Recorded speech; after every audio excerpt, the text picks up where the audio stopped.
Okay, right now, let's go live to the Housing Minister with an announcement. Il y a deux systèmes dans le système d'immigration partout dans notre pays, les résidences permanentes et les résidences temporaires. Les processus pour déterminer le niveau d'immigration pour les résidences permanentes, c'est un exercice annuel avec beaucoup de parties prenantes qui donnent les perspectives des provinces et territoires, des organisations, des employeurs et des autres organisations aussi. Quand nous développons des niveaux d'immigration, nous considérons la croissance des populations et chaque année. C'est pourquoi nous développons des programmes avec les capacités régionaux, par exemple les programmes pour les communautés rurales et du Nord. Rural community program, for example. There are some communities that do have the capacity to absorb more newcomers, and it's important to use that capacity for economic growth and population growth management.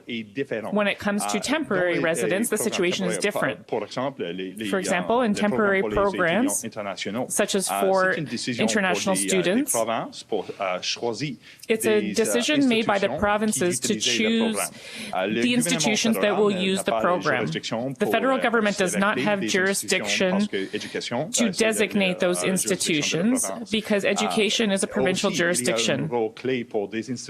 There's also a new key for institutions. When the institutions and provinces do not choose to limit the number of people who come through the temporary system, it's important for the federal government to take measures that Mr. Miller mentioned and announced today. Light a fire under temporary immigration to now be responsible for fixing the housing problem that it created. Like, did you mess up when you were immigration minister in letting this get so out of control, as the new minister has said? So, first of all, I'm in complete agreement with Minister Miller's announcement that he's put forward today. When I had the opportunity to be in that position, of course, we built the population growth models into our decisions, as I was just explaining in the previous question, into our permanent residency models. We became aware, and you'll see that I was talking about this when I was still serving that portfolio, the significant growth that we saw more recently in the international student program.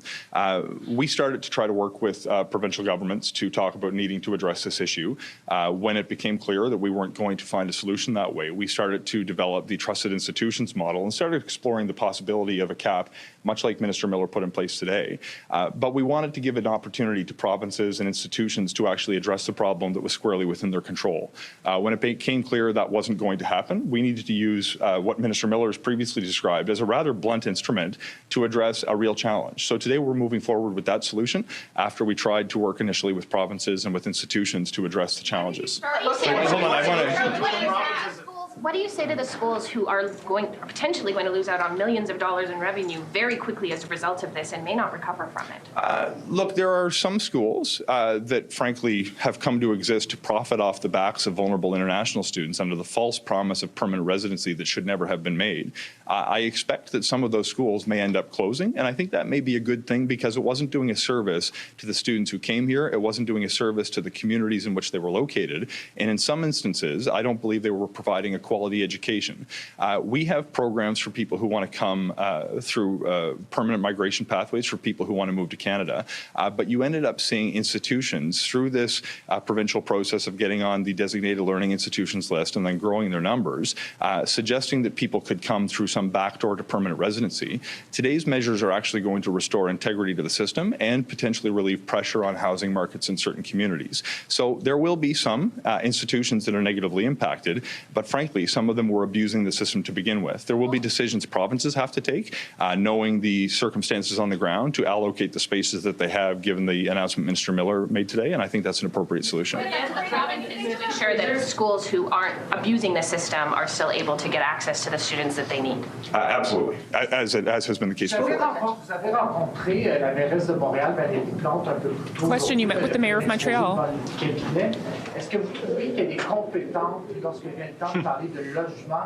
Do you think that there's jurisdiction there when it comes to housing? Despite the drop in construction in Montreal? And thank you. Those are new words in French for me. Does the mayor of Montreal have jurisdiction for housing issues? Even if construction declined in Montreal last year?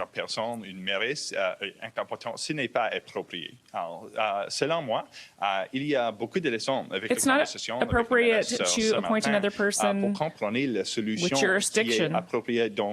Based on conversations with the mayor, we've come to understand what could be an appropriate solution for the province of Quebec.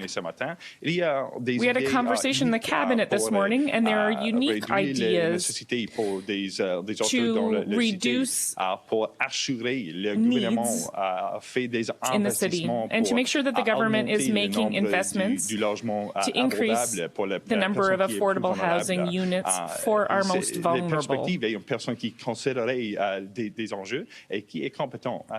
The perspective is to have someone who will consider the issues and who is competent and not to appoint someone else. You often think about a lot of people in sharing one house together or people with smaller apartments. I'm wondering, keeping that in mind with like multi-unit housing like that, how much can this actually move the needle in terms of the solution? So there is no panacea when it comes to addressing the national housing crisis. Certain pockets of the country have seen significant growth over the past couple of years in particular when it comes to the student issue. But we've also seen an enormous number of other pressures put on the system. In my home province, the biggest influx of people have come from the faraway country of Ontario. The reality is different parts of the country have seen different challenges. In addition to population growth, there have been supply chain constraints that have driven up the cost of building. We're trying to address a 30-year lack of investment in affordable housing, and we're soon going to hit a bottleneck with the productive capacity of the Canadian workforce to build the homes we need. There are many, many challenges that we need to address. There is potential for today's announcement to reduce some of the pressure on the systems, but it doesn't obviate the need for the federal government to continue to make the investments that are going to grow the supply, which is the long-term answer. We should be in a position where we can continue to embrace immigration, which helps drive the Canadian economy, but create space for the people who are going to work in our hospitals, going to keep Canadian businesses afloat, and going to help grow the economy for people who live in this country now. There's more that we can do to not just address the supply challenges that communities are facing more broadly, but to continue to work with institutions, for example, to expand their ability to build student housing. These are conversations that we're having right now with stakeholders across the country. And in addition to the measures that Minister Miller put in place today, you should expect in the months ahead to see further measures from our office that's going to help build out the housing that communities need to continue to welcome students and to continue to welcome people who will grow the economy. Thinking about a cap, you mentioned when you were in immigration, you mentioned if this was a consideration. When did that? So first, we would have. I was talking about this challenge near the end of my time in immigration publicly. For the months leading up to that, we were having conversations with provinces and territories and organizations that represent institutions. We were starting to explore the range of options at that time, and we made a decision we wanted to work with provinces and territories and institutions in the first instance. But around that time, as we came up closer to the end of my tenure, we started thinking about what are the other options in case this isn't something that works out. CAP would have been amongst the different options that we were considering at that point in time, but it was our preference to see if we could actually work with the players who had the ability to address these challenges within their jurisdiction at the time to give them the opportunity to do that. It seems that things have, from that time until now, they've continued to see growth beyond what certain communities could handle, and that's what justified the decision to use this particular suite of measures that Minister Miller announced today. What was the holdup with the provinces and territories? Vous avez été pointé du doigt par M. Poilievre parce que c'est vous qui étiez le ministre de l'immigration. You pointed the finger at Mr. Poilievre, but you were the immigration minister in the past. Given that the increase in the immigration threshold had an impact, do you not take part of the blame? C'est OK si j'ai posé une réponse en anglais. C'est difficile en français pour moi. If I could answer in English, because it's a little harder for me in French. I've been through 3 elections. In every single election, one of the things I hear from people on the doorstep is we don't just want to hear you trash your opponents. We want to hear what you're actually going to do. Right now, my focus is on building more homes. We heard as we came out of the pandemic, when we were setting immigration levels, from employers, from healthcare systems, from provincial governments, who without exception were demanding more and more and more newcomers to the provincial nominee programs, that we needed to combat some of the negative impacts of the labor shortage that we were dealing with as we continue to make good on our commitments to the people who served alongside the Canadian Armed Forces in Afghanistan. As we opened our doors to vulnerable Ukrainians, we were facing a lot of pressures at the time. When it comes to the specific issue of the student challenge, that's an issue that should have been addressed at a provincial level and at an institutional level. We gave the opportunity to them to do that. Mr. Poilievre seems to be speaking about me an awful lot these days, regardless of whatever his perspective may be on me. My perspective is that I have an important job to do. It's to build more homes so we can address a national housing crisis. I won't be distracted by the noise. I'm going to be focused on the work. What was the holdup with the provinces? Was this about money? Were they concerned that this was going to lead to a funding gap at these schools? And if so, are you saying right now, too bad, pony up and cover the cost because we're doing this? Look, and I will have to go back in after this question just to rejoin the meeting. But province to province, it may vary. There are provinces who will not likely be impacted by the measures that put in place today. I spent 5 years living in Alberta.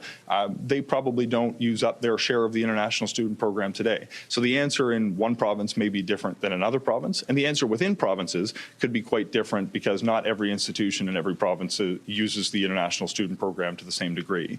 My sense is that there are certain governments that have a challenge with the program. They do see that it's an opportunity for post-secondary institutions to receive funding that doesn't have to be provided for with provincial budgets. You look in the investments that have been made in the province of Ontario compared to other provinces in post-secondary education over the last number of years, and you can see that as the investment didn't keep pace with other provinces, the international student numbers went up significantly. I don't want to speak to what the motivation may have been for those provinces at the time to resist implementing the kind of reforms that they had the opportunity to deal with, but I'd suggest that's a question appropriately put to some of my provincial counterparts. Excellent. Okay, merci tout le monde. And we've been listening to Federal Housing Minister Sean Fraser speak in Montreal about growth models and problems keeping up with pace, specifically when it comes to international students, the offer of permanent residency, and the impact on schools and the housing market.